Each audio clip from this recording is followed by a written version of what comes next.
On a des problèmes de connexion aujourd'hui. Vraiment important. Ça va pas.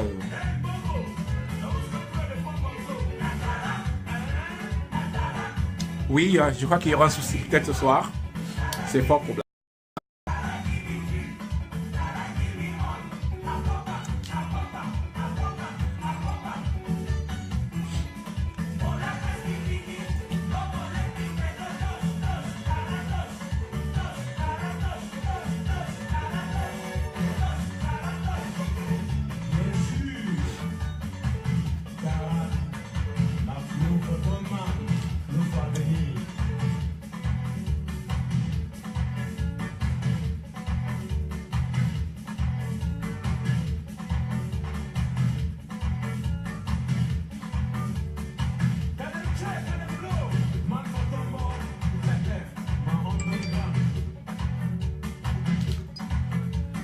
Quelques secondes encore, on va commencer.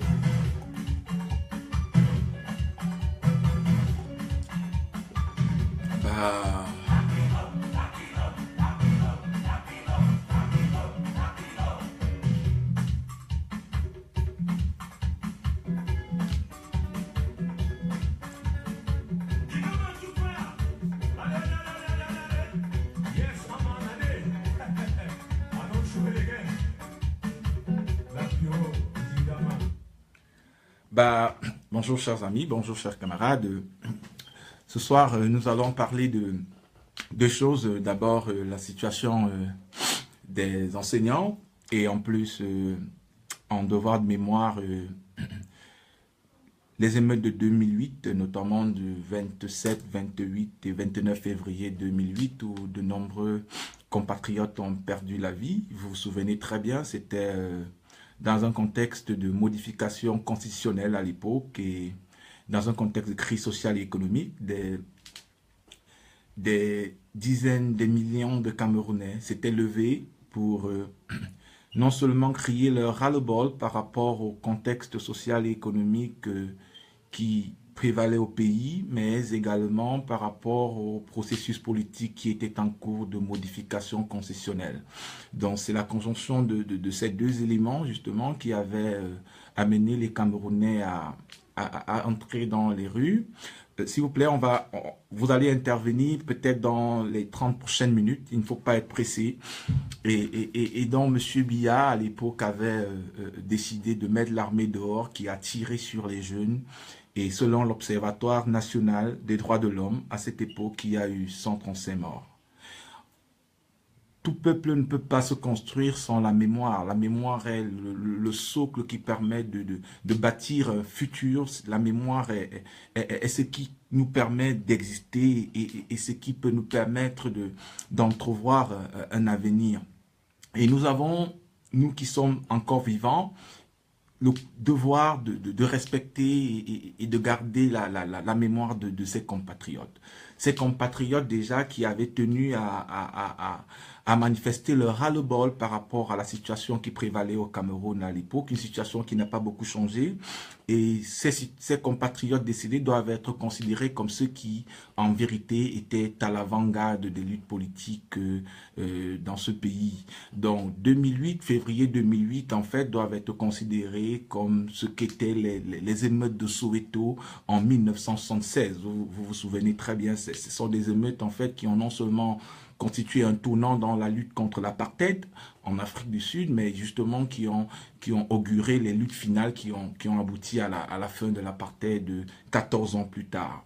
Et depuis février 2008, il y a beaucoup d'associations, beaucoup de Camerounais qui commémorent ces événements. Donc en mémoire de ces événements, je tiens ici aujourd'hui à lire les noms, les 135 noms des personnes qui ont été tuées par l'armée de Biya. Parce que ce qu'il faut savoir, c'est que ce que cette armée est en train de commettre en zone anglophone, ils l'ont répété déjà contre nos frères il y a 10 ans.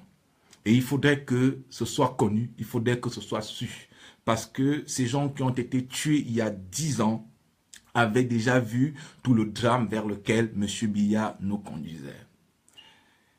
Dima Lovo Fwambu à Douala. Awana Toabe Blaise à Douala. Dibaben Etienne Diyoyo à Douala. Le directeur du snack bar, on aura certains soucis forcément. Le directeur du snack bar, le protocole à Aqua. Ebanga Dongo Luri à Douala. Ebouele Blaise à Douala. Issom Joseph Mustapha à Douala. Djabea Christian Daniel à Douala. Mbede Thomas Lucrèce à Douala. Mbeng Junior à Douala. Ngounou Edouard à Douala. Tchagé Jules Douala.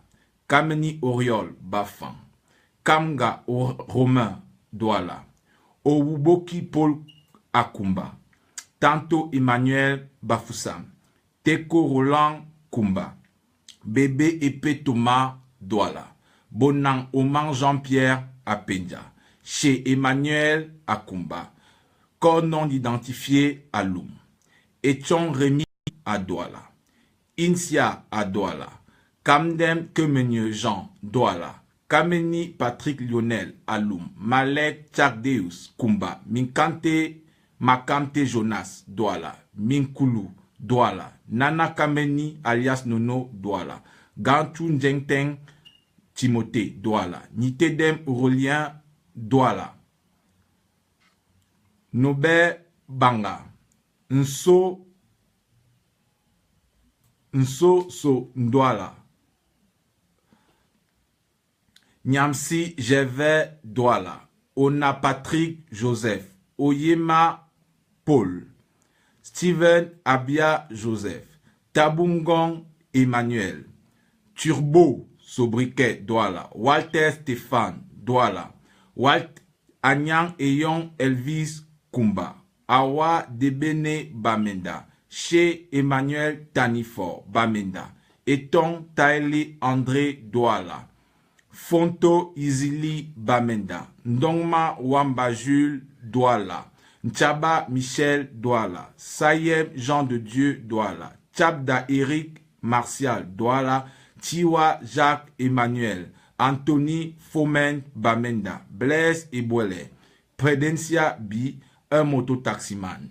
Ça, ce sont les chiffres du rapport de l'Observatoire national des droits de l'homme. De manière globale, il relève 100 morts à Douala, 26 morts à Yaoundé, 21 morts à Banga, 20 morts à Bafan, 20 morts à Boya, Djombe Penja 21 morts, Loum 72 morts, Bamenda 64, Santa 1, Bafoussam 41, Kumba 70, Limbe 50, Tchang 11, Moya 11. Chers compatriotes, vous vous rendez donc compte que les meurtres, les crimes perpétrés par M. Biya sont légion. Et cela ne date pas d'aujourd'hui, cela date d'il y a 10 ans. Lorsque M. Biya décide de passer à la modification constitutionnelle, il promet au peuple camerounais que cela est son dernier mandat. Il prétend que M. Biya quittera le pouvoir en 2018. Et vous vous souvenez, à cette époque également, c'était au moment où on parlait du G18, c'est-à-dire un groupe de personnes au sein de l'appareil de l'État qui prétendait pouvoir remplacer le président dès 2018. Mais aujourd'hui, ils nous disent que M. Biya est encore très en forme, est encore très beau, très vaillant, a toutes ses facultés physiques et mentales pour à nouveau conduire le Cameroun. Vous vous rendez très bien compte que nous avons été floués. Et il est possible que nos compatriotes soient morts gratuitement. Or, il est temps que ça s'arrête. On ne peut pas continuer à vivre dans un pays où on peut tuer en toute impunité. On peut refuser de dialoguer avec ses compatriotes qui posent des problèmes cruciaux, des problèmes d'eau, des problèmes d'électricité, des problèmes sanitaires, des problèmes d'éducation. Nous avons le devoir de perpétuer la lutte engagée par nos compatriotes en février 2008. C'est un devoir citoyen, c'est un devoir national, c'est un devoir historique. On ne peut pas travailler à maintenir M. Biya au pouvoir. En 2008, il y avait les mêmes problèmes que nous connaissons aujourd'hui. Cette situation s'est d'ailleurs aggravée. En 2008 également, nous faisions face à la crise économique, à la crise sociale et également nous entrions déjà en fin de règne. La situation s'est aggravée. 10 ans plus tard, le bilan est à la limite catastrophique.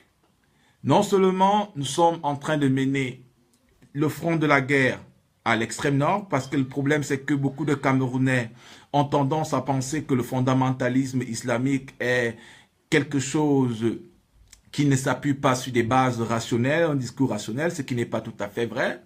C'est également quelque chose qui émerge dans un contexte de crise de gouvernance le plus souvent.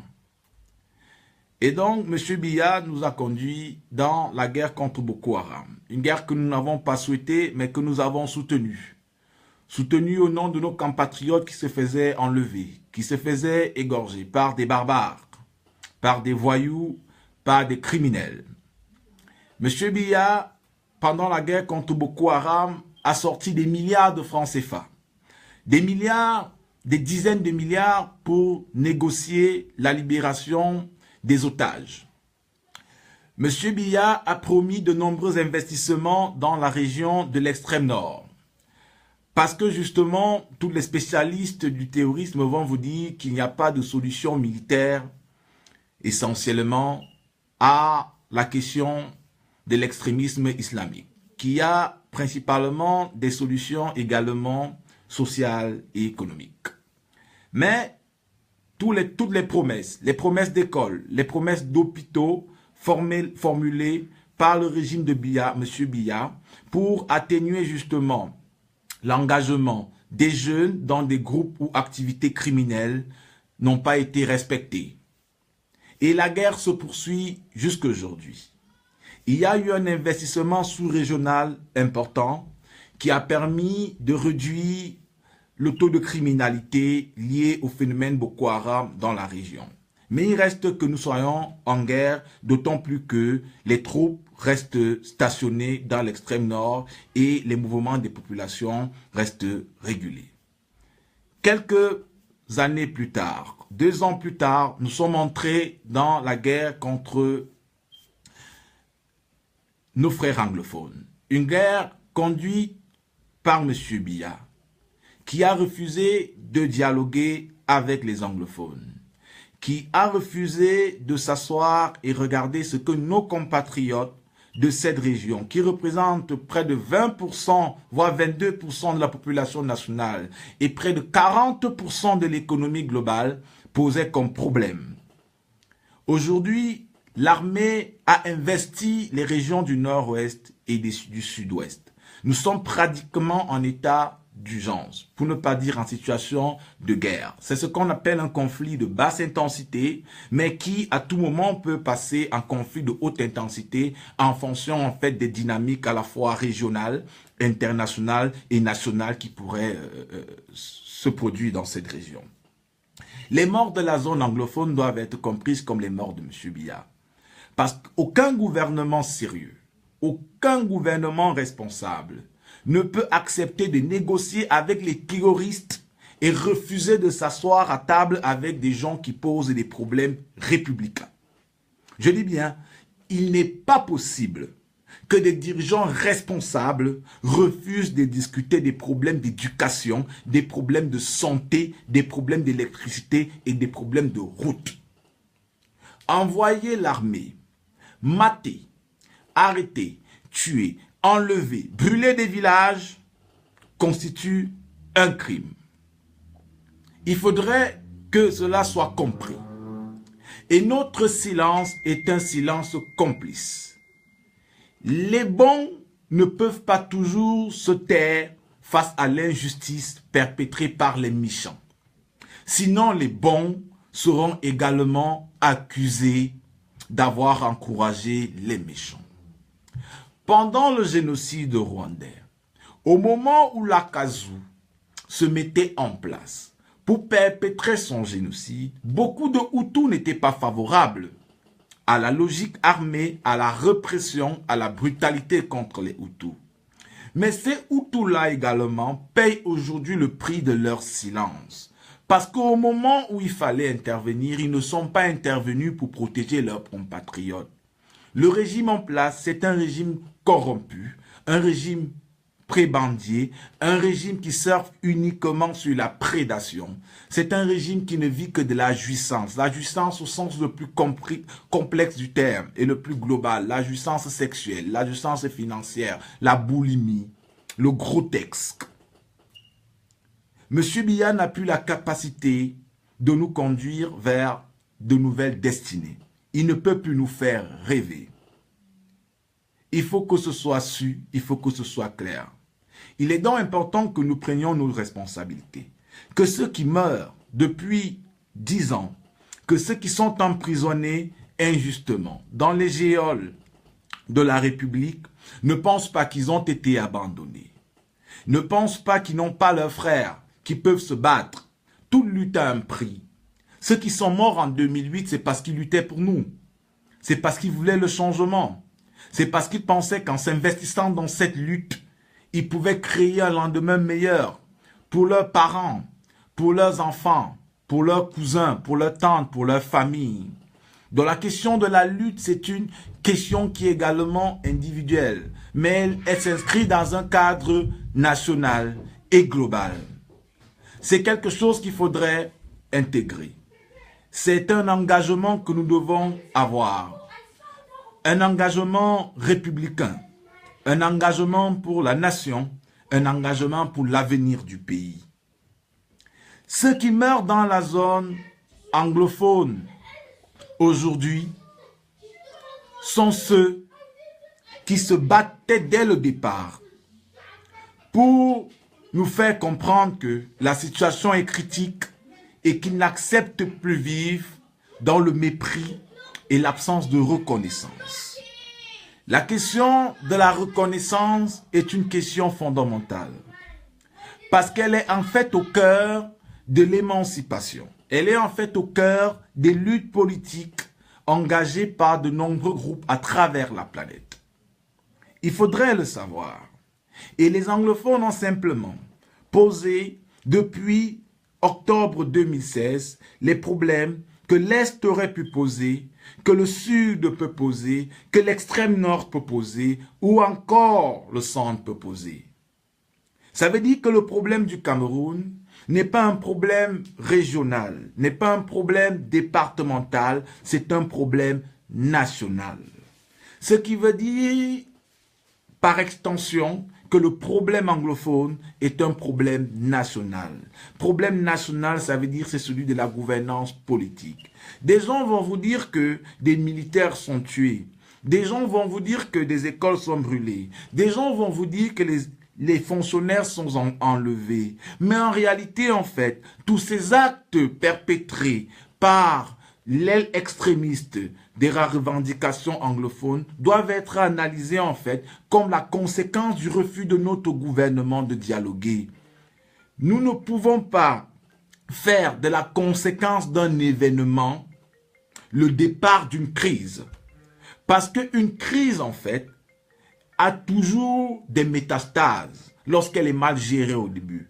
Et en fait l'enlèvement des fonctionnaires qui a commencé depuis quelque temps, n'est qu'une nouvelle métastase dans la crise actuelle. Et pour mettre un terme à cela, il faut traiter le problème dès la racine. Ce n'est pas en militarisant la zone anglophone, ce n'est pas en brutalisant des jeunes tels que le révèle Agbor-Balla aujourd'hui, ce n'est pas en brûlant des villages, ce n'est pas en arrêtant des femmes qui vont au travail qu'on pourra résoudre le problème anglophone. On pourra résoudre les problèmes anglophones en adressant la question claire qui est celui de la gouvernance politique. Une élite ne peut pas éternellement se contenter à subvenir à ses besoins les plus élémentaires. Un gouvernement a pour responsabilité d'abord de protéger ses citoyens et non de tuer ses citoyens. Et lorsque les citoyens posent des revendications, on ne les arrête pas, on ne les enferme pas, on ne les tabasse pas, on les appelle, on les écoute Et on trouve en fait, on met sur pied un calendrier de négociation où on propose des solutions pour résoudre une situation. C'est dommage les crimes perpétrés dans la zone anglophone aujourd'hui. Mais en réalité, nous devons regarder cette situation avec beaucoup de froideur. Nous devons avoir l'honnêteté intellectuelle de dire que nous avons échoué et que le régime de Biya a échoué. Monsieur Biya, en 10 ans, peut s'en aller dans les prochaines années en nous laissant une guerre de sécession ou en fait en nous laissant une guerre civile dans ce pays. On ne peut pas tolérer cela. On ne peut pas l'accepter. Nous devons avoir le courage de dire à M. Biya qu'il a échoué. Un monsieur ne peut pas avoir plus de 85 ans. Il ne peut pas avoir 35 ans d'administration centrale. On ne peut pas être dans un pays où on nomme les morts et on continue à faire comme si tout allait bien. On continue à penser que demain sera meilleur. Un homme qui a 85 ans pense à se reposer, il pense à dormir, il pense à sa famille, il pense à ses petits-fils. Il faut que vous le sachiez. C'est ça la réalité. Tout le débat qu'il peut avoir sur la continuité de l'administration Biya, c'est un débat essentiellement égoïste. Parce que ceux qui sont un peu rationnels, ceux qui sont un peu objectifs, peuvent eux-mêmes reconnaître que M. Biya n'a plus toutes les capacités physiques, même simplement physiques, de gouverner l'État du Cameroun. Ça, je vous épargne la logique de la violence, cette violence qui est structurelle et qui remonte à l'ordre colonial, cet imaginaire du pouvoir, le pouvoir conçu dans sa manière la plus brutale, qui justement régule l'esprit du comportement de l'élite politique au Cameroun. C'est cette conception du pouvoir qui les amène à réprimer sur tout, et à taper sur tout, à arrêter et à enfermer. Mais nous, le peuple, nous devons avoir la capacité de dire non. Nous devons dire nous ne voulons pas et nous ne pouvons plus. On ne peut pas être dans un pays où des enseignants posent des problèmes basiques, posent des problèmes qui reposent essentiellement sur des textes qui ont été signés par le gouvernement de la République et qui sont arrêtés et mis en prison. C'est simplement de la provocation, c'est simplement de la mauvaise foi, c'est simplement du mépris. Les enseignants sont le cœur d'une société. Il faut le savoir. Aucun pays n'a pu se développer dans le monde sans qu'on puisse y avoir un investissement massif dans le domaine de l'enseignement. L'enseignement est un pilier stratégique. Or, on peut observer que M. Biya n'a presque pas investi dans les domaines, mais il aurait pu privilégier au moins les enseignants.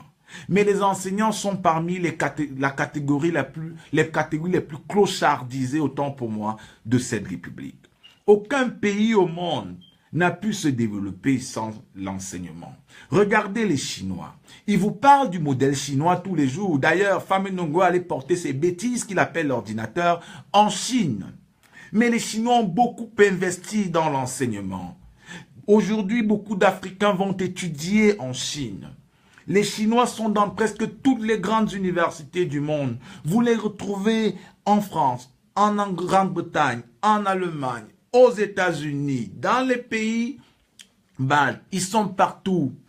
Parce que c'est l'enseignement, c'est l'éducation qui permet de former une jeunesse capable de faire face à l'avenir, capable d'affronter les réalités du monde. Un gouvernement qui décide d'arrêter les enseignants, qui décide de tabasser les enseignants, c'est un gouvernement irresponsable. C'est un gouvernement irresponsable. Serge, tu vas intervenir tout à l'heure, il n'y a pas de souci. Donc j'ai dit, on va prendre les interventions dès que je finis le speech, c'est pas un problème. Donc, il est temps d'adresser ces vraies questions. Aujourd'hui, les enseignants ont décidé de manifester. Ils ont décidé de se plaindre par rapport aux conditions dans lesquelles ils travaillent. Beaucoup d'entre vous ont forcément des amis et des camarades enseignants. Beaucoup d'entre vous ont des tantes, ont des frères qui sont enseignants. Qu'est-ce que les enseignants réclament? 1. Rappel des indemnités de non-logement. C'est des éléments qui sont prévus par les textes. Rappel des primes d'évaluation et d'enseignement. C'est-à-dire des gens travaillent, des gens corrigent des centaines de copies. Vous connaissez nos écoles dans ce pays, des écoles pléthoriques de 100 élèves, 150 élèves, 85. Des gens travaillent comme ça, nuit et jour. Il faut payer les primes. Je dis bien payer les primes. Ils sont incapables de payer les primes des enseignants. Ils demande le rappel des avancements véritables, des avancements. La fin de l'accumulation des arrêtés d'avancement où certains enseignants font 17 ans de service sans aucun arrêté. C'est-à-dire que des gens font 17 ans de service dans ce pays, 17 ans de service dans ce pays et ne sont pas avancés. C'est-à-dire qu'ils ne peuvent même pas gagner 5 francs de plus. Je ne sais pas si vous imaginez ce que c'est que 17 ans de travail dans une république. 17 ans de sacerdoce, 17 ans de formation de la jeunesse, 17 ans pour nous former et ils ne parviennent même pas, ils ne peuvent même pas avoir des avancements. Le paiement intégral de la prime relative à l'encadrement psychologique des conseillers principaux d'orientation, prévu par le décret numéro 2002/040. Ça encore, c'est des choses prévues par les lois de la République. La réintégration et le paiement de la prime des animateurs et correspondants pédagogiques.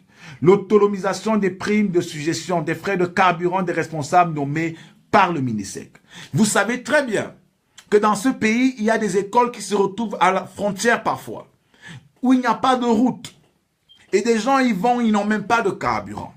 Comment est-ce que ces gens vont encadrer les élèves? Quelle formation on peut avoir? Lorsque des gens ne sont pas bien payés, lorsqu'on ne prend pas en charge ceux qui ont la responsabilité de former la jeunesse. La mise sur pied d'une procédure rapide et sans délai de traitement des dossiers d'intégration et de prise en charge des enseignants en cours d'intégration. Dans ce pays, il y a des gens qui sont sortis de l'école normale supérieure. Ils font 3 ans, 4 ans, 5 ans sans salaire. Je dis bien 5 ans sans salaire. Combien de personnes peuvent travailler sans salaire? C'est des choses inacceptables. C'est le mauvais cœur. C'est de la méchanceté. Et il faut dénoncer cela. Parce que ceux qui sont dans ce gouvernement, quand ils font le moindre déplacement, ils ont des frais. Mais pour payer ceux qui forment la jeunesse, ils n'arrivent pas. La décentralisation et la gratuité du système de production des bulletins de sol, le déblocage et le traitement de tous les dossiers et actes d'intégration en souffrance, la prise en charge immédiate de tous les nouveaux lauréats des écoles normales, le respect du kilométrage de texte, le traitement rapide et paiement immédiat des allocations familiales, la suppression pure et simple du système 2-3. Tous ces éléments que je vous cite, ce sont des éléments prévus par les lois de la République. C'est-à-dire que ce gouvernement réalise en réalité l'exploit de ne même pas respecter les textes qu'il adopte. Je ne sais pas si vous vous rendez compte. Un gouvernement qui ne respecte pas les lois que lui-même il prend au service de la population. Qui va donc respecter les lois? Quand vous observez toute l'anarchie qu'il y a dans ce pays, ne vous demandez pas pourquoi. Un gouvernement qui n'obéit pas aux lois, qu'il édicte, qui ne respecte pas les textes qu'il met en vigueur, est un gouvernement méchant, un gouvernement d'irresponsable.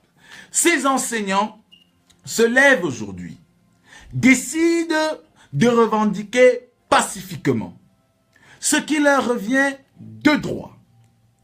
On envoie la police les arrêter et les enfermer. Ces pères de famille, ces fils de personnes, on les enferme parce qu'ils demandent simplement au gouvernement d'appliquer ce qu'il a décidé.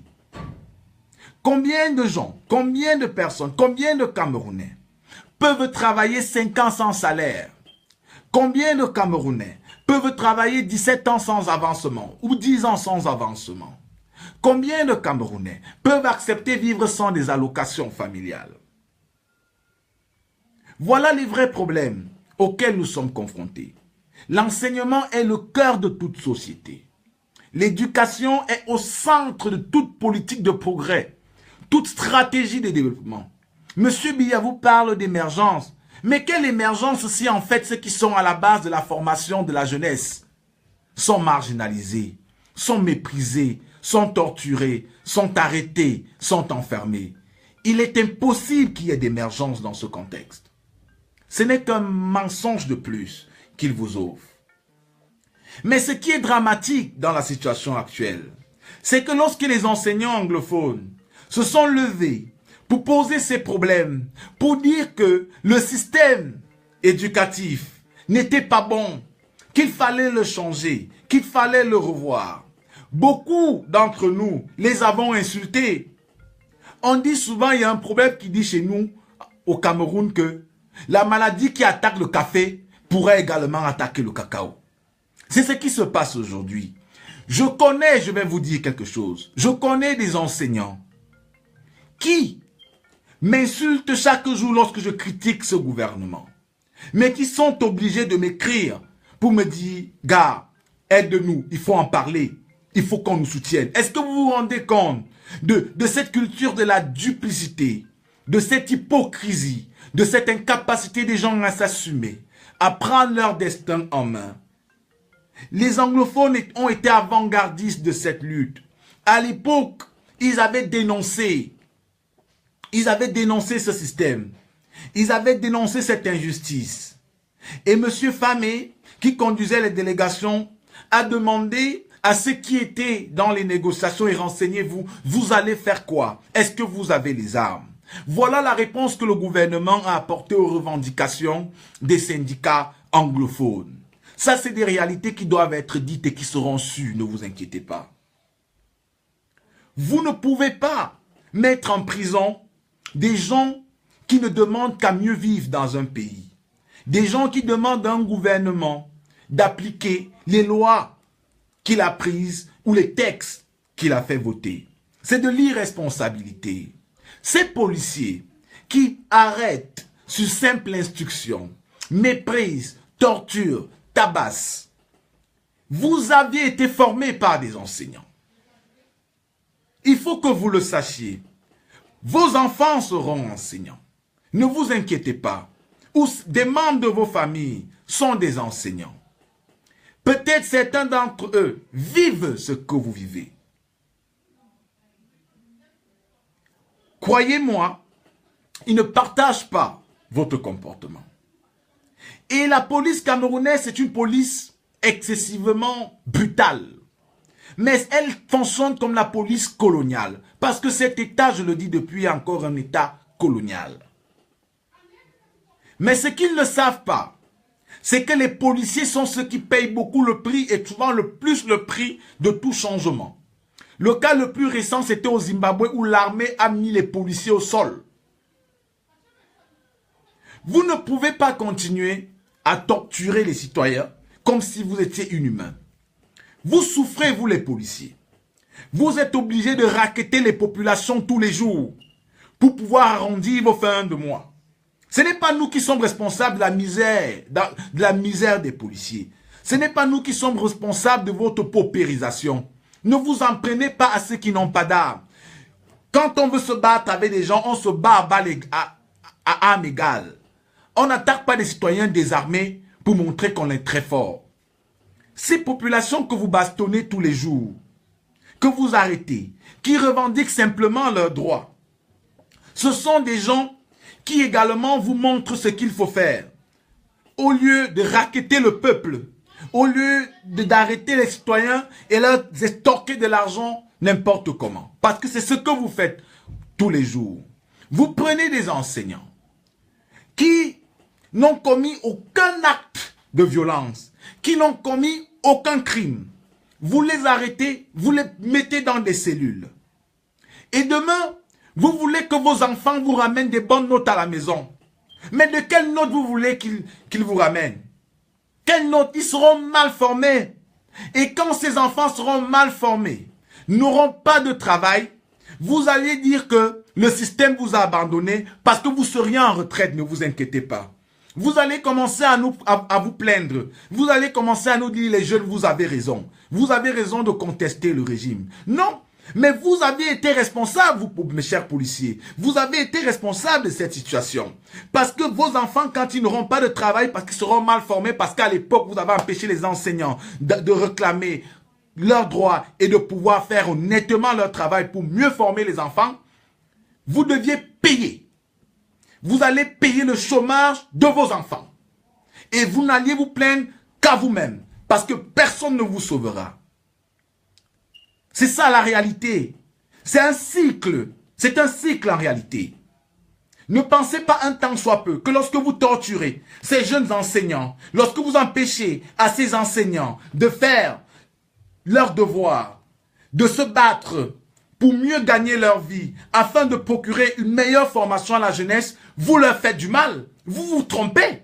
Vous vous trompez très mal. Vous faites du mal à vos propres enfants. Vous faites du mal à vos propres cousins. Vous faites du mal aux enfants de vos tantes. Parce qu'en réalité, vous ne leur faites pas du mal. Eux, ils sont formés. Eux, quel que soit le cas, le salaire va passer. Certains d'entre eux vont déjà à la retraite. Ou encore, ils ont encore quelques années. Au moins, ils ont déjà un travail. Mais vos enfants qui sont à la maison, ceux-là n'auront pas la formation. Parce qu'un enseignant qui ne mange pas bien, qui n'a pas d'argent de taxi, qui ne peut pas rationner sa femme à la maison, qui ne peut pas envoyer ses enfants dans les bonnes écoles et les suivre, c'est un enseignant qui ne peut pas bien former la jeunesse. C'est un enseignant qui ne peut pas bien former ses élèves. C'est un enseignant qui ne peut pas bien préparer ses cours. C'est un enseignant qui ne peut pas suivre les devoirs. C'est un enseignant qui ne peut pas bien évaluer les copies.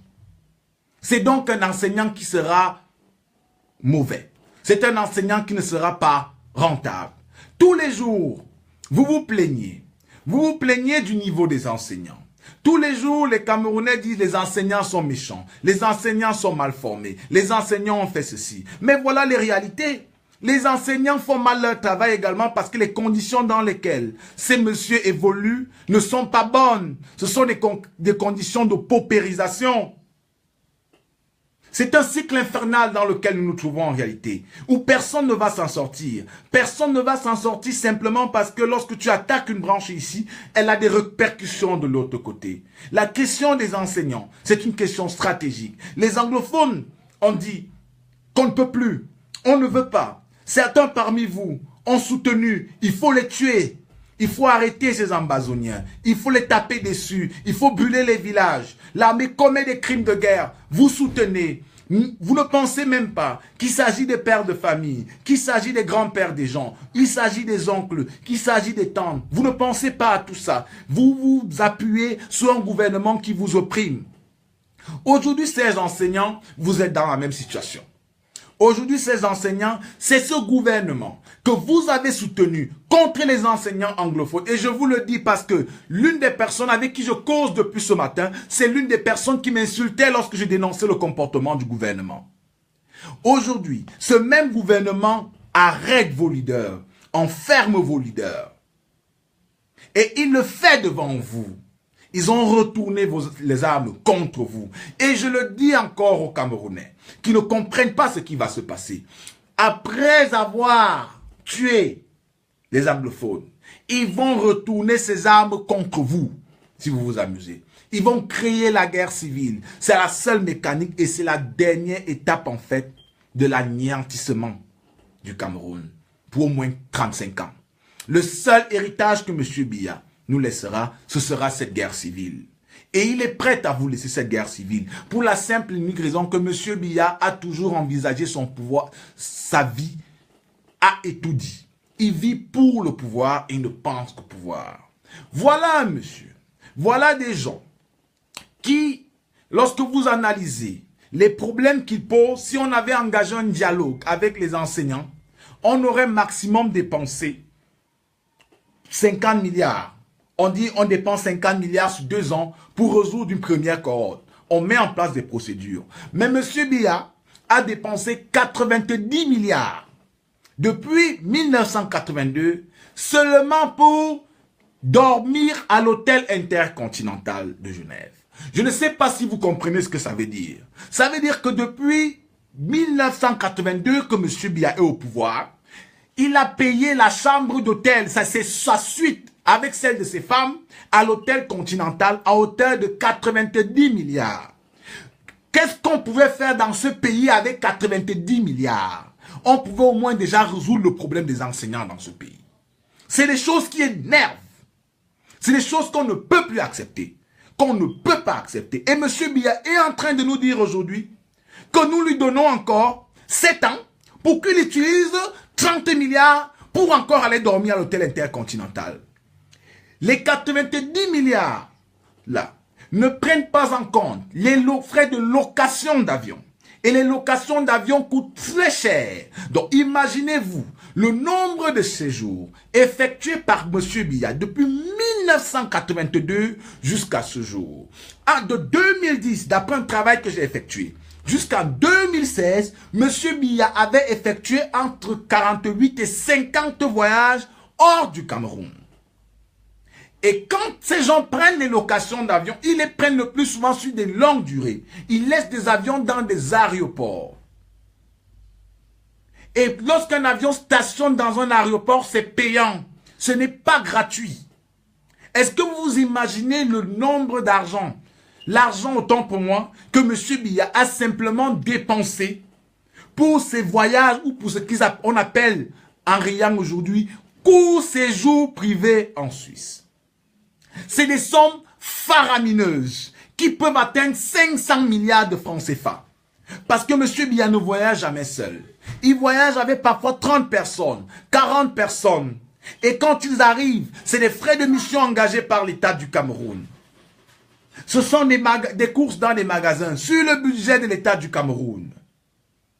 C'est de l'argent qu'on sort pour payer, pour redistribuer aux petits serviles qui sont venus faire des salamalek à l'hôtel. Tout cet argent-là aurait construit des écoles, aurait mis de l'eau, aurait permis à des gens d'avoir des avancements en matière d'emploi. Mais ils préfèrent aller jouir avec cet argent. Et vous nous dites que nous devons nous taire. On peut se taire en réalité. Nous pouvons nous taire. Parce que beaucoup d'entre nous qui parlions, on n'a rien à attendre de ce régime, dont nous aurons même pu bénéficier. Mais c'est parce que si mon voisin se sent mal, si mon frère ne mange pas, il viendra tous les jours me demander à manger. Et en venant me demander à manger, il me dérange. Et parce que mon voisin me dérange, ce que j'ai à faire, c'est de me battre pour que nous tous soyons bien. Parce que si nous tous nous sommes bien, personne ne dérangera l'autre. Aussi simple que cela. Le travail que nous sommes en train de faire, c'est un travail pour que nous nous sentions un peu tous bien. Pour que nous ne soyons plus obligés d'envoyer de l'argent à des gens qui auraient pu se battre, ou encore même qui ont la formation nécessaire, mais parce que le contexte politique ne leur permet pas d'exprimer leur talent. Il faut que ça s'arrête. Il faut y mettre un terme. Le pays est fâché. Le pays est fâché. Tout le monde est en colère. Tous les secteurs sont paralysés. Les enseignants sont en colère. Les médecins sont en colère. Les policiers qui vous arrêtent sont en colère. Les militaires sont en colère. Les menuisiers sont en colère. Les Bayam Selam sont en colère. Tout le monde est en colère. Quand tout le monde est en colère, qu'est-ce qu'on fait? On met un terme au problème. Si vous avez mal à la dent, si vous avez 3 dents qui vous énervent, tous les jours, vous prenez les paracétamol. Après, vous prenez tel remède. Et le malaise continue. Vous allez enlever les bêtises. C'est ça à quoi nous sommes confrontés. Il y a des menaces à l'est du Cameroun. On fait la guerre aux anglophones. On a l'extrême nord qui est en crise. On a les actes de criminalité en recrudescence dans les grandes villes. On a des secteurs qui sont aujourd'hui paralysés. Ça veut dire que le pays ne marche pas. Le pays ne marche pas. Et je m'adresse à ces enseignants. Ces enseignants qui sont incapables de soutenir leurs camarades, qui sont arrêtés. Cette couardise, cette peur, cette hypocrisie, à la limite de la méchanceté. de la méchanceté parce que ces gens qui sont arrêtés, ils se battent pour vous. Demain, vous allez avoir des avancements. Demain, certains d'entre vous seront intégrés. Demain, certains d'entre vous auront plus 15 000, plus 20 000 sur leur salaire. Mais attendez, pourquoi vous ne pouvez pas également vous battre pour des gens? Est-ce que vous savez que des gens se sont battus déjà? Des gens se battent tous les jours pour que vous soyez où vous êtes. Vous attendez toujours qu'on se batte pour vous. Il faut soutenir vos camarades qui sont arrêtés. Il faut boycotter les cours. Dans un pays sérieux, il y aurait eu un communiqué des enseignants. Des enseignants seraient passés les mots d'ordre par téléphone pour dire qu'on suspend de manière symbolique, nous suspendons les cours sur l'étendue du territoire national. Voilà comment on organise une lutte. Voilà comment on améliore ses conditions de vie. Personne ne va venir donner 400 000 de salaire à un enseignant, à deux. Personne, ce gouvernement ne va jamais vous faire ces concessions. Ces gens vont augmenter leur salaire, ils vont augmenter leurs frais de carburant, ils vont augmenter leurs frais de mission. Ne pensez pas un tant soit peu qu'ils vont prendre cet argent pour vous donner. Vos vies ne comptent pas en réalité, si vous ne savez pas. Il faudrait que vous le sachiez. Mais vous pensez que tous les jours, vous dites que vous n'avez rien. Vous dites que vous êtes mal payé. Vous vous asseyez dans les bars, vous vous plaignez. Vous ne corrigez pas les copies des enfants. Vous n'enseignez pas bien. Vous ne préparez pas vos cours. Le niveau se voit. Mais en réalité, posez les vrais problèmes. Vous êtes obligé d'estorquer les élèves au lycée. Vous mettez les livres qui n'ont parfois rien à voir avec le programme. Juste tout simplement parce que vous vouliez que les élèves achètent vos livres pour que vous gagnez 5 000, 10 000, 20 000, 30 000. Mais en réalité, arrêtez cette corruption. Arrêtez ce vol. Arrêtez cette escroquerie contre les parents. Et adressez-vous à ceux qui sont les auteurs de cette crise. Ce n'est pas les parents qui doivent payer en fait votre couardise, votre peur, votre fainéantise. Vous passez votre temps à demander aux parents de payer ceci, de payer cela. Tout simplement parce que vous voulez raqueter pour avoir un peu d'argent pour arrondir vos fins du mois. Mais il faut sortir de ça. Il faut sortir de cette malhonnêteté. Et aujourd'hui, vos camarades sont arrêtés. Au lieu de vous organiser, au lieu de saisir cette chance que vous avez, vous pensez que demain matin, vous allez vous lever pour aller donner cours, en attendant que cela se fasse tabasser, en attendant que cela soit traduit en justice, en attendant que cela soit radié de la fonction publique, et qu'après, on prenne une décision au nom du président de la République sur haute instruction a décidé de faire tac, tac, tac. Mais attendez, même si demain, on avance 10 000, 15 000 à certains d'entre vous, ça ne résout pas le problème structurel. Le problème structurel qui est la condition des enseignants de manière générale. C'est de ça qu'il est question. Créer le rapport de force sur le terrain. Créer le rapport de force sur le terrain. Amener ces gens à la table de négociation. On ne peut pas vous radier de la fonction publique. Mais est-ce que vous savez pourquoi ces gens ne vous méprisent? Tous les enfants sont ici en Europe. Ils sont soit en France, ils sont soit en Angleterre, soit aux États-Unis. Certains vont même en Roumanie, certains vont même en Écosse. Ou en Bulgarie. Quand les enfants sont envoyés au Cameroun, c'est dans les écoles privées, ou encore dans les universités privées, à l'université catholique, à Sudéco et autres. Mais ils n'ont que foutre de vous en réalité. Si vous n'êtes incapable de vous battre pour vous, personne ne se battra pour vous. Personne ne va vous sauver, chers enseignants. N'attendez pas que moi, Boris Berthold, je me batte trop pour vous. Non. Je ne vais pas me battre pour les gens qui refusent de se battre. Depuis un an, vous êtes en train de vous plaindre. Il y a d'abord eu un premier collectif. Et je m'adresse à ces gens-là. Je m'adresse aux collectifs aux individus qui tentent aujourd'hui de vouloir noyer et mépriser ces jeunes qui sont arrêtés là. J'ai travaillé avec beaucoup d'entre vous. Et il ne faut même pas m'énerver là où vous êtes là. Parce que vous savez très bien ce qui s'est passé. Ne m'énervez même pas. C'est que je vais sortir tous vos noms et je vais mettre ça dehors avec ce qui s'est passé. Ne croyez même pas un peu que vous êtes cachés. Ne croyez même pas un peu que je ne sais pas ce qui s'est passé dans les négociations.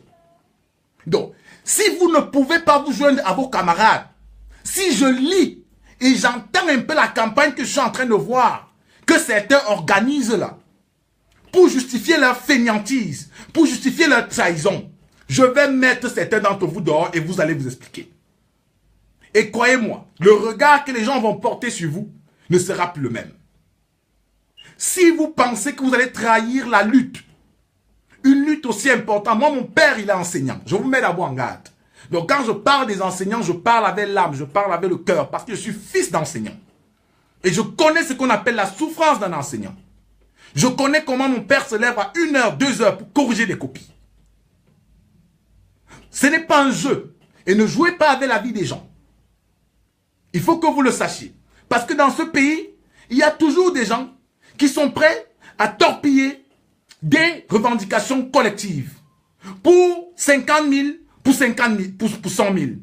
Qu'ils vont s'asseoir au bar, manger, chercher des petites filles, même pas donner ça à leur femme à la maison. Il faut arrêter ça très vite. Je vous dis. Allez leur dire d'arrêter ce qu'ils sont en train de vouloir faire très très vite. Je vous dis d'abord que les revendications que ces gens posent sont presque les mêmes que vous aviez posées il y a 6 mois. Et les mêmes que moi, Boris Berthold, j'avais relayées. Donc, si ces revendications sont posées aujourd'hui, ça veut dire qu'il n'y a presque rien qui a été fait. Et si rien n'a été fait, ça veut dire que vous n'aviez pas poussé le bouchon loin. Il faut que vous le sachiez. Donc, ne passez pas votre temps ici à vouloir faire croire aux Camerounais qui sont idiots. À vouloir faire croire que ceux des enseignants qui se battent là sont des malades. C'est pour ça qu'ils ont dit nouveau collectif des indignés. Parce qu'ils savent que vous avez trahi. Et je vous dis, ne continuez pas. Ne continuez vraiment pas. Si vous n'avez rien à faire, si vous ne pouvez rien faire, taisez-vous. Ceux qui vous demandent là, qui sont au premier ministère et au MINESEC, d'intervenir pour désavouer vos camarades, faites très attention. Vous avez la vie des gens, des pères d'enfants en main. Et on ne peut pas tolérer cela. Et aux Camerounais, il est temps que vous souteniez les enseignants. Je vais vous dire quelque chose, mes amis. Mes amis de la diaspora, là, je m'adresse à vous. Tous les jours, vos frères qui sont enseignants au Cameroun, là-bas, là, vous demandent de l'argent. Ils vous disent que leur salaire n'est pas bien. Ils vous disent qu'ils n'arrivent pas à nourrir leur famille. Ils vous disent qu'ils n'arrivent pas à manger. Ils vous disent qu'ils n'arrivent pas à envoyer leurs enfants à l'école. Pourtant, ils sont fonctionnaires à 2. Fonctionnaire à 2, en fait, c'est la plus grande catégorie dans la fonction publique camerounaise. Ça veut dire, en fait, que c'est des gens qui doivent avoir la capacité de vivre décemment. Ça veut dire, en fait, que c'est des gens qu'on doit considérer comme la véritable classe moyenne. Et Souaïdjo, en fait, parce que M. Biya, décidément, M. Biya a gâté ce pays. Souaïdjo, en fait, les enseignants étaient des gens respectés. Les enseignants étaient des gens aimés. Mais sous M. Biya, les enseignants sont devenus les derniers de la République. Ceux qui vous demandent de l'argent là, mes amis de la diaspora, n'envoyez pas s'ils ne peuvent pas se battre. Parce que vous ne pouvez pas continuer à aider des gens qui ne veulent même pas rester chez eux et dire que nous on ne part pas à l'école pour protester. Mais une revendication n'a pas besoin d'être violente. Ils n'ont pas besoin d'aller dans la rue. Inspirez-vous des enseignants anglophones. Ils n'ont pas eu besoin d'aller dans la rue après la première répression pour amener ce gouvernement à comprendre que la situation était critique et qu'il fallait négocier. Les enseignants anglophones ont simplement eu besoin de dire que nous n'enseignons plus. Et ils ont paralysé le système. Donc il n'y aura pas de blessés. Personne ne sera arrêté. Il n'y aura pas de violence. Ils vont envoyer leur GSO là. Ils vont les sortir. Genre. Non, dites à vos frères qui sont enseignants au Cameroun là, que s'ils ne peuvent pas se battre, vous allez couper les vivres. Parce qu'il est temps également que la diaspora commence à penser une stratégie pour paralyser ces gens.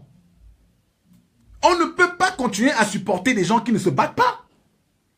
En réalité, on ne peut pas continuer à supporter des gens qui ne se battent pas. Que des gens fassent d'abord des efforts eux-mêmes pour se réveiller, pour se développer, pour bien manger quotidiennement, avant d'attendre qu'on les aide. Vous ne pouvez pas avoir des enseignants qui tous les jours vous disent que ça ne va pas, ça ne va pas, ça ne va pas. Et le jour où leurs camarades sont arrêtés parce qu'ils posent des problèmes qui peuvent changer leur vie, Ils décident de faire de la couardise, de la peur, de la trahison. Ce n'est pas juste, ce n'est pas normal, ce n'est pas moral, ce n'est pas décent. Je ne sais même pas comment qualifier ça. C'est malsain. Et quelqu'un de normal ne peut même pas soutenir ce type de choses. Qu'attendent les enseignants? Je n'ai pas vu un seul communiqué où on lance un mouvement de grève collectif sur l'étendue du territoire national. C'est pas possible. C'est pas possible. Qui va vous sauver? Qui va vous sauver? Vous attendez que les anglophones viennent chasser M. Biya alors que vous avez soutenu la répression là-bas? Vous attendez que l'opération Terminus vienne tout déblayer? Mais aidez-nous à déblayer le terrain. Aidez-nous à poser les problèmes. Nous allons chasser Biya, je vous le dis. Nous allons chasser Biya. Nous allons le renverser. Ce n'est pas un doute. Il va partir démocratiquement. Parce que même le peuple est l'instrument le plus démocratique et le plus légitime. Donc nous allons le chasser. Mais avant que nous le chassons Biya, vous allez mourir. Il va vous tuer. Est-ce que vous vous rendez compte de la situation dans laquelle vous êtes? Un monsieur dépense 90 milliards pour payer une suite dans un hôtel et est incapable de faire asseoir des enseignants. Je ne sais pas si vous vous rendez même compte de la méchanceté de ce pouvoir. Est-ce que vous vous rendez même compte qu'on a des délinquants à Yaoundé? Parce que ça, c'est de la délinquance. Ça, c'est de la délinquance. Un monsieur dépense 90 milliards pour payer une suite à l'hôtel intercontinental et est incapable de faire asseoir les enseignants à une table pour négocier. Il demande qu'on arrête les enseignants, qu'on arrête ceux qui forment la jeunesse pour les tabasser. C'est inacceptable, c'est intolérable. Nous avons atteint le seuil de l'impossible. Nous avons atteint le niveau où nous devons définitivement dire, il y en a marre. Il y en a marre. Aujourd'hui, sur les enseignants, on m'a envoyé tout à l'heure un document sur le collectif des enseignants vacataires, à nouveau, dans un autre collectif d'enseignants, qui veulent également entrer en grève. Mais attendez, à un moment, arrêtons. À un moment, arrêtons. On ne peut pas continuer comme ça. Il faut s'organiser, il faut se structurer, il faut soutenir les luttes. C'est des luttes sociales. C'est de notre vie qu'il s'agit. C'est de notre lendemain qu'il s'agit. Nous devons nous activer ensemble pour chasser M. Biya. Parce que personne d'entre nous ne sait qui sera arrêté demain, en réalité. Personne d'entre nous ne sait qui sera à la rue demain. Personne d'entre nous ne sait quel corps va se lever demain. Tous les jours nous pleurons. Tous les jours nous protestons. Mais il faut dire non. Il faut dire trop c'est trop. Il faut dire il y en a marre. Il faut que les enseignants décident de stopper les cours pour une durée même de 3 jours dans ce pays. Pour dire qu'on ne veut plus. Personne ne va vous aider à améliorer vos conditions de vie. Personne ne va vous aider à gagner plus d'argent. Si vous ne vous battez pas pour vous, vous allez périr. Plus vous allez maintenir Biya au pouvoir. Donnez-lui encore 7 ans. Vous voulez donner 7 ans à M. Biya? Il n'a pas encore tué. Ne vous inquiétez pas. Parce que je sais que moi-même, il pourra me donner l'ordre un jour de m'abattre. Il n'a pas encore tué. Donnez-lui 7 ans. Même manger dans vos familles, vous n'allez plus manger. Parce que je vais vous dire, il ne va pas diminuer vos salaires. Les prix des denrées de première nécessité vont augmenter sur le marché. À telle enseigne que vous ne seriez même plus à même de répondre en fait aux besoins les plus primaires de vos familles. Je ne suis même pas sûr que les Camerounais se rendent compte de la situation dans laquelle ils se trouvent. L'économie en zone anglophone a encore maximum 6 mois à 7 mois. Si la guerre persiste pour être paralysée. Et si cette guerre continue, on va payer un lourd tribut. On ne peut pas l'accepter. Ils ont pris 1000 milliards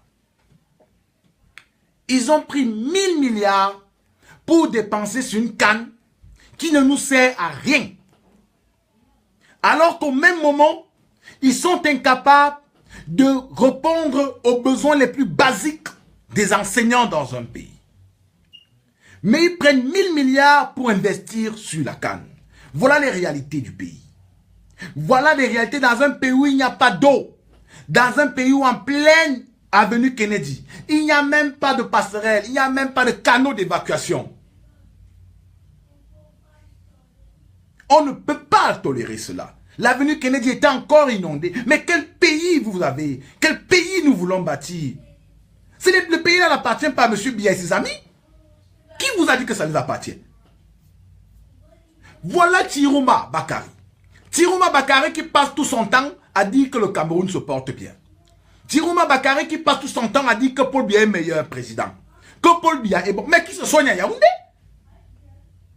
Qui se soigne à Yaoundé? Le pays-là est un bon pays. C'est un bon pays. Je suis d'accord pour la première fois avec Tiruma. Le pays est bon. Le pays est bon. Le pays est bien. Il faut que Tiruma reste au Cameroun et se soigne à Yaoundé. Il faut que ces gens, en fait, commencent à comprendre nos douleurs, nos peines. Car nous allons dans les hôpitaux du Cameroun, il n'y a même pas de bistouri. Lorsque on nous prescrit des remèdes qui ne valent rien avec la maladie que nous avons. Lorsque les lits d'hôpital sont troués avec les puces partout, alors que nous sommes censés être déjà malades et nous pouvons nous faire infecter. Il faudrait que les médecins les arnaquent également. Ces gens doivent comprendre la douleur du peuple. Je n'ai aucune sympathie, qu'il soit Yaoundé ou pas. Parce que c'est très facile. Lorsque des Camerounais se lèvent pour dire que le système de santé est mauvais, que vous montiez à la télé, faire des communications gouvernementales pour leur dire que le Cameroun se porte bien et le président Biya a beaucoup investi. Oui, c'est très facile de venir dire des choses qui mettent encore en colère le peuple. C'est très facile de venir dire, de venir faire des propos qui constituent en fait un mépris pour notre intelligence. C'est très facile de venir afficher son arrogance devant le peuple. Mais à un moment, il faut assumer cette arrogance. À un moment, il va falloir répondre également de tous les propos dont vous êtes auteur. Effectivement. Donc, M. Tiruma ne peut que se plaindre pour lui. Parce que si ça ne dépendait que de moi, Boris Berthaud, il ne peut pas être évacué. Quel que soit son état de santé. Ce n'est pas de la méchanceté. Mais c'est que nous devons être fermes. Nous avons assez ri. Le président du Bénin a décidé de suspendre les évacuations. Parce qu'il dit un truc très simple. Tous les jours, des gens sont évacués. C'est le cousin de tel, c'est le ministre tel qui est évacué, c'est le député tel qui est évacué. Mais imaginez combien d'argent les évacuations sanitaires ont déjà coûté à ce pays. À un moment, nous sommes fatigués. Dans un gouvernement sérieux, on aurait posé des hôpitaux. Ils nous ont dit encore, il y a 8 mois, que l'hôpital de référence de Saint-Ménima était un grand hôpital. Mais que M. Tiruma aille là-bas, que M. Tiruma aille se soigner à Saint-Ménima, il n'y a pas de problème. D'ailleurs, c'est Betunolinga. Donc, c'est un bel endroit, beau, bien, qu'il aille là-bas se soigner et qu'il ne demande à personne de le faire évacuer. Voilà les réalités de ce pays. Tous ces gens qui sont au gouvernement là, c'est des bandits certains. Beaucoup d'entre eux, c'est des bandits. Ils ne supportent même pas bien. Ils sont égoïstes dans l'âme. Ils ont demandé, ils vous disent tous les jours qu'il faut aller faire la guerre dans la zone anglophone. Vous faites la guerre contre votre peuple? Vous faites la guerre contre vos amis? Nous vivons, nous mangeons à Yaoundé tous les jours avec nos frères anglophones. Et ce gouvernement est en train de nous dire que les gens avec qui nous mangeons à Bonamou Sadila sont devenus nos ennemis. Du jour au lendemain, ils ont fait comprendre à des Camerounais que les anglophones sont les criminels. Pourtant que nous savons tous que c'est ce gouvernement irresponsable qui est à l'origine de cette situation. Il faut que ça cesse. Il faut les faire tomber. Et il faudra travailler définitivement pour la prise de la pause centrale. On ne peut pas avoir une résolution sectorielle au Cameroun. Même si aujourd'hui, croyez-moi, M. Biya débloque 1 milliard Pour résoudre le problème des enseignants, 1 milliard ne va même pas suffire. Parce que dès le lendemain, d'autres corps de métier vont poser les problèmes. Les dernières nominations dans l'armée visaient simplement à résoudre de manière temporelle un mécontentement. Mais là encore, il y a un autre problème actuellement. Une question de budget. Il y a une question de budget sur laquelle je vais revenir dans les prochains jours. C'est pour vous dire que la situation du pays est plus chaotique que beaucoup ne le pensent. Chasser Biya est un impératif catégorique. C'est une question de vie ou de mort. Soit vous le chassez, soit c'est lui qui vous tue. Il faut savoir cela. Donc mes chers enseignants, vous pouvez penser à retourner à l'école demain. Vous pouvez penser à aller enseigner vos cours et croyant que vous faites du mal au peuple. Non, vous ne nous faites pas du mal. Vous ne vous faites pas du mal parce que vous avez des enfants, les enseignants. Et je termine par là, avant de donner la parole à ceux qui sont en ligne. Je termine par là. Vous pouvez croire que lorsque vous allez rentrer à l'école demain, vous allez faire du mal à vos camarades. Non, non, non. Vous vous faites du mal vous-même. Parce que vous allez rester pauvre, croyez-moi. Vous allez rester clochardisé.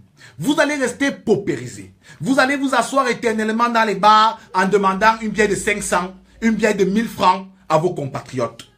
Vous allez demander à arnaquer 1000 francs, 2000 francs aux pauvres élèves. Parce que c'est ce que vous faites. Et vous savez que c'est ce que vous faites. Vous ne faites que ça. Vous allez continuer à arnaquer vos élèves. Ne vous inquiétez pas. Ce n'est pas nous que vous... Et vous serez perçus comme des mendiants.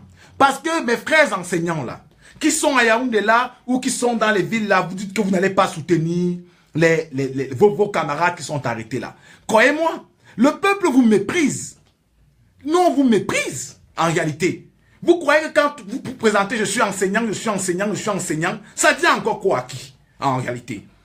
Questionnez-vous, interrogez-vous. À une époque, être enseignant, les enseignants roulaient en voiture.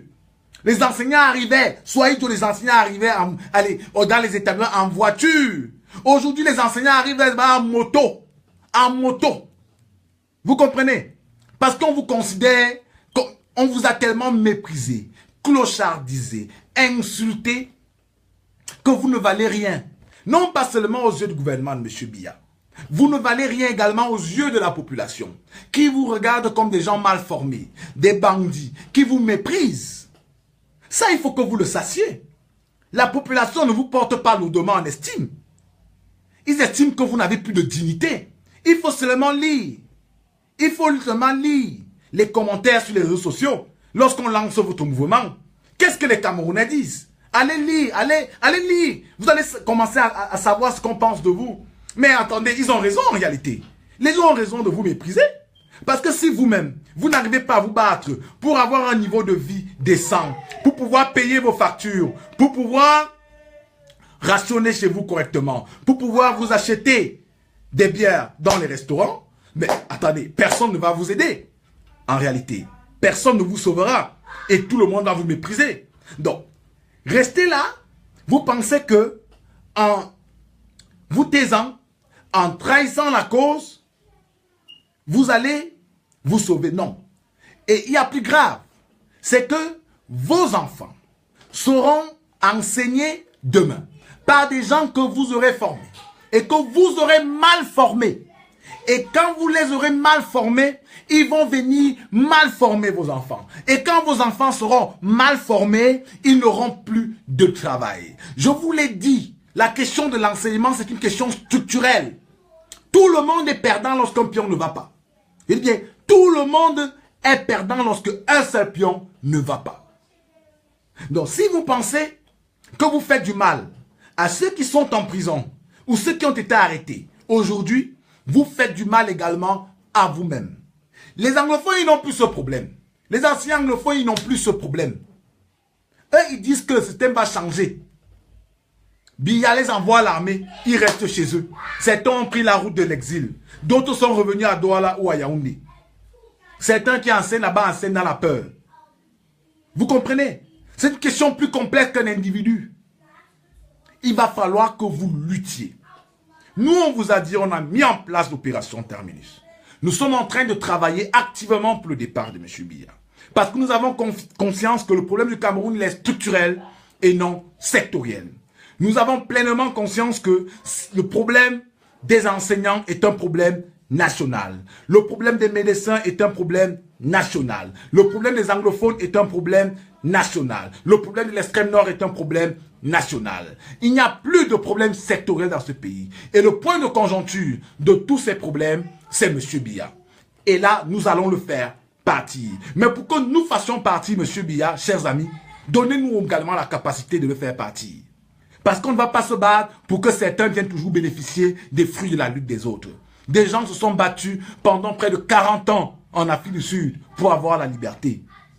Il faut que vous le sachiez. Des gens ont fait la guerre dans ce pays pour qu'aujourd'hui nous parlions. Nous sortions de la domination coloniale. Certains Camerounais pensent être fiers, fiers des héros. Mais qu'est-ce que vous êtes en fait? Est-ce que vous représentez la lutte de Oumniobé? Est-ce que vous représentez la lutte d'Ernest Ouandie? Est-ce que vous représentez la lutte de Osende Afana? Non. Notre peur, notre couardise trahit en fait l'esprit de ces héros. C'est ça la réalité. Nous trahissons l'esprit de Oumniobé, l'esprit d'Afana, que nous prétendons aduler. C'est des gens qui étaient fonctionnaires. Osende Afana était un très grand économiste. Il a été tué dans la forêt parce qu'il voulait lutter. C'est des gens qui également auraient pu se complaire de leur situation. Vous pensez que vous étiez mieux qu'eux? Vous pensez que vous étiez vraiment mieux que ces gens qui auraient pu rester travailler avec l'administration coloniale et bénéficier de tous les privilèges, y compris leurs enfants allaient bénéficier de cela? Mais ils se sont sacrifiés pour vous. Ils se sont battus pour vous. Et aujourd'hui, vous prétendez vous asseoir par derrière et attendre que d'autres se sacrifient pour vous. Non, non, non. Personne ne va se sacrifier pour vous. Personne ne va se battre. L'esclave qui refuse de se libérer restera esclave. Chers amis, je vais m'arrêter ce soir à ce niveau et je vais prendre les intervenants.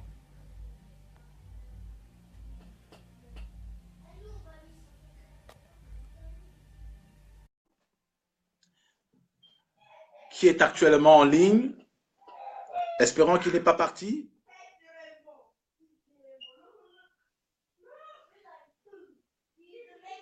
Le départ de M. Biya, Risbo est en ligne. Allô? Oui, salut Boris. Salut Risbo, comment tu vas? Ça va très bien et toi? Très bien, merci. Ça me fait plaisir de participer et je pense que totalement tu as raison sur tous les plans. Au départ, quand le problème anglophone a commencé, on a pensé que c'était juste un problème anglophone. Et aujourd'hui, je suis content de voir que ça s'enchaîne et que ça arrive au côté francophone.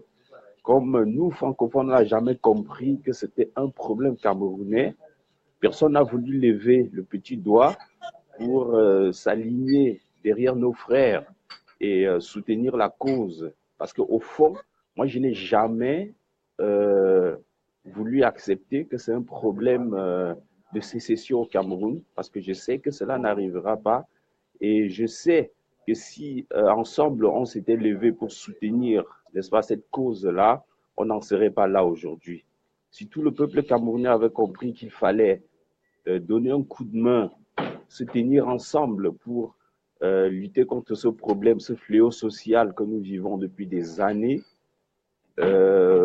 qui nous est imposé par le gouvernement de M. Biya, on n'en serait pas là aujourd'hui. Je suis donc content parce que aujourd'hui, avec l'arrestation de tous ces enseignants qui, pour ma part, je trouve tous francophones, nous révèle effectivement que c'est un problème qui n'est pas seulement anglophone.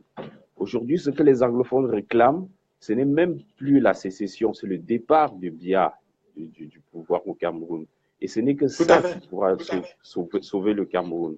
Et si aujourd'hui, avec cette arrestation de tous ces enseignants francophones, si le reste des enseignants, comme tu l'as dit, ne se lèvent pas pour faire une grève, moi je ne suis même pas pour les 3 jours que tu proposes. On est à la veille des examens officiels au Cameroun. Je ne sais pas si le côté anglophone va composer, le côté anglophone ne va pas composer ou pas, mais c'est l'occasion ou jamais pour nos frères francophones, enseignants et autres, de se mobiliser et décider qu'il n'y aura pas examen au Cameroun tant que nous n'avons pas de solution concrète à tous ces problèmes-là.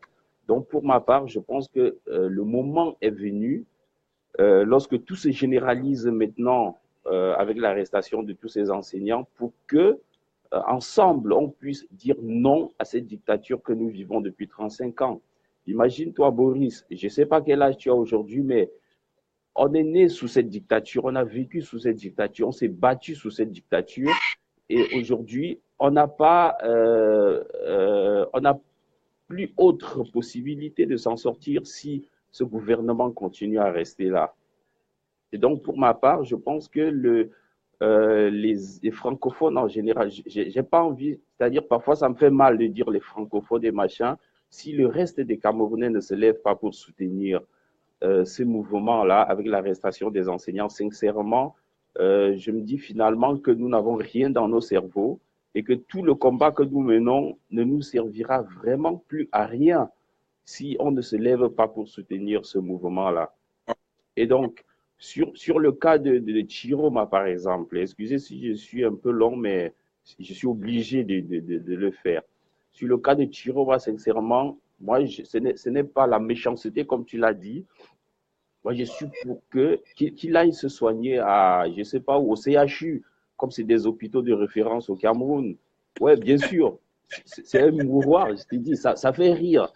Ça fait rire, mais sincèrement, c'est aberrant parce que un monsieur comme Chiroma aujourd'hui qui demande une assistance médicale pour son évacuation, sincèrement, moi, ça me fait pitié pour lui. Tu comprends ce que je veux dire? Ça me fait pitié pour lui parce que c'est insoutenable. Ce n'est plus une situation qu'on va dire, ouais, il est malade, machin, mais on s'en fout qu'il soit malade ou pas. Combien de Camerounais sont morts depuis ce matin? Combien de Camerounais sont morts depuis que Issa Chiroma est tombé malade? Parce qu'ils n'ont pas de moyens de se soigner, parce que le plateau médical au Cameroun ne peut pas assurer la vie sauve aux Camerounais. Donc, sincèrement, c'est le moment pour nous. Je balaie un peu d'un coup de main ce problème de Chiroma, parce que pour moi, c'est un problème qui vient au centième plan.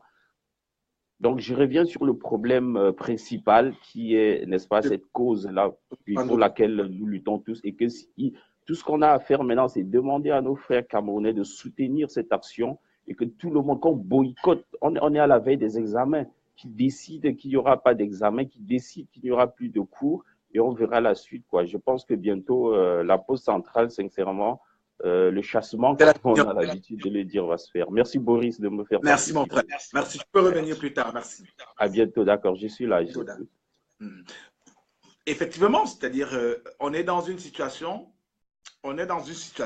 clairement où il va falloir que les gens deviennent peut-être froids, mais puissent dire la vérité. Et comme notre compatriote disait, que M. Tirouma aille au CHU, où également là-bas, il y a même les toilettes d'abord santé, les malades même sont étouffés. Les malades prennent même notre maladie. Donc, M. Tirouma va aller se soigner seulement là-bas au CHU. Comme ça, il va comprendre la douleur des gens. Il va comprendre les souffrances des Camerounais. Il faut que ces gens vivent cette souffrance dans leur chair, dans leur âme, pour qu'ils comprennent que quand nous disons que ça ne va pas, comme Petit Pays disait, c'est que ça ne va pas. C'est quand quelqu'un n'a pas encore souffert qu'il ne comprend pas la douleur que d'autres personnes éprouvent au quotidien. Donc, Tirouma va seulement aller se soigner là-bas au CHU. Si Biya veut, il envoie en Europe. Il n'y a pas de problème. C'est des amis entre eux. Il n'y a pas de problème. Mais il va seulement aller. On va prendre Padi Asanga, qui est là en ligne.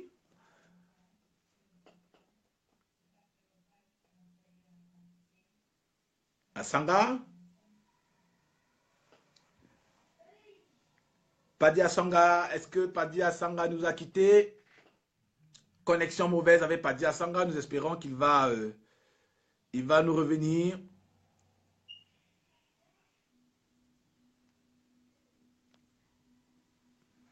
Padi Asanga n'est pas en ligne. On ne parvient pas à la voir.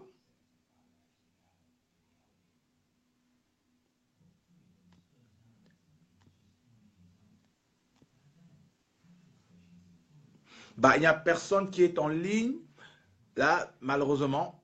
Donc, il va falloir que les gens se battent. Là, on n'a Hello. pas dit à ça. Hello, brother Bonjour. Boris. Yeah, Paddy. How Yes, are you? brother Boris, can you get me? Yeah, you are getting you very No, I'm well. doing fine. And you? Yeah, fine. Thank you. Yes, I'm very, very happy that you took the time off to pick me up. Okay. And I want to say kudos and more grace to your elbow. What you're doing is a great job. And I think that this is an opportunity for us, Francophones like Anglophones. This is what I've been saying from time immemorial. We have to have a plan A, a plan B, and a plan C, because it is now or never. This is the time for our Francophone brothers to show solidarity with our Anglophone brothers. I don't want to talk about Mr. Chiruma, because Mr. Chiruma's life is no more important than my own life, like that child who had all his future in front of him and was killed by the regime. So that one to me is an epiphenomenon. Let's not talk about it. To me, that's a distraction, because there are people dying every day in Cameroon, and Mr. Chiruma sits on camera and runs his mouth like a parrot. So let's forget about Mr. Chiruma, but let's concentrate on what is happening and what is going to kick out the regime. Because we know that elections could be won. Mr. Biya has never won election in Cameroon. That one is clear. That one is very, very clear. So we have to get a plan A, plan B, plan C. And when we get those plans, I will not really reveal them here, because I know they are watching. They know who we are. They know what we are doing. But let's be focused. It is time for our Francophone brothers. Anybody who has been sending money back home should call those teachers who are beggars. They are living on the diaspora. The diaspora, the Francophone diaspora, should take its responsibility and tell them to resist. What my brother just said in French is what we want. I don't want my country to be divided. We saw some French military people in Cameroon. Let the French people be very careful, because the victims are going to also be French citizens, not only ordinary Cameroonian citizens. Because they think that it is happening in Bamenda, they are in Yaoundé, they are safe. Nobody is safe. The French citizens should come out and say no. It's not a war against French, but it's a war against the French politics and the Cameroonian politics, which is represented by Mr. Biya himself. So, Boris, let's talk to our Francophone brothers to come in now. The moment is now. Let them go and let all of them be arrested. They can make the whole Kondengi and everything a large prison. So what will happen? No exams should be corrected. Very soon, they to exams. They will ask 200 teachers. Who are those who are going to supervise or correct the exams? So we should not be fooling ourselves. The momentum is there. We already know that this regime is crumbling. We already know it. Look at what is happening among themselves. They are fighting at the OTD Palace. So please, I just wanted to add my voice to say that things like a Chiruma getting sick, that is nothing. A Chiruma can go, Cameroon will survive. There is nobody whose interest, whose individual life is bigger than the one of all Cameroonians. And we decided to live together, and we are going to live together without this octogenarian, this neo-colonial pets who are controlled by this young guy who just came out from his pulpit. They call him Macron. Those are the people pulling the strings. Mr.